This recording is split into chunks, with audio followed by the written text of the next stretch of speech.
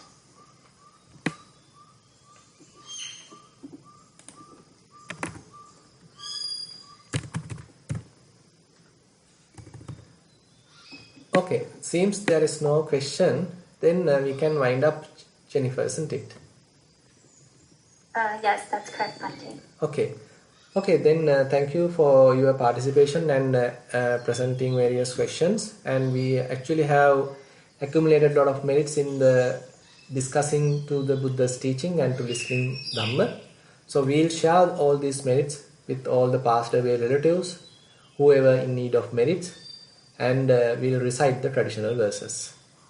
එතාවතාච අම්හෙහි සම්බතං පුඤ්ඤ සම්පදං සම්බේ දේවා අනුමෝදන්තු සබ්බ සම්පත්ති සිද්ධියා එතාවතාච අම්හෙහි සම්බතං පුඤ්ඤ සම්පදං සම්බේ භූතා අනුමෝදන්තු සබ්බ සම්පත්ති සිද්ධියා එතාවතාච අම්හෙහි සම්බතං පුඤ්ඤ සම්පදං සම්බේ සත්තා අනුමෝදන්තු සබ්බ සම්පත්ති සිද්ධියා ආකාසට්ඨා ච බුම්මට්ඨා දේවා නාග මහිද්దికා පුඤ්ඤන්තං අනුමෝදිත්වා චිරං රක්ඛන්තු ශාසනං ආකාසට්ඨා ච බුම්මට්ඨා දේවා නාග මහිද්దికා පුඤ්ඤන්තං අනුමෝදිත්වා චිරං රක්ඛන්තු දේශනං ආකාසට්ඨා ච බුම්මට්ඨා දේවා නාග මහිද්దికා පුඤ්ඤන්තං අනුමෝදිත්වා චිරං රක්ඛන්තු මම් පරං ඉදං වෝ ඥාතීනං හෝතු සුඛිතා හුන්තු ඥාතයෝ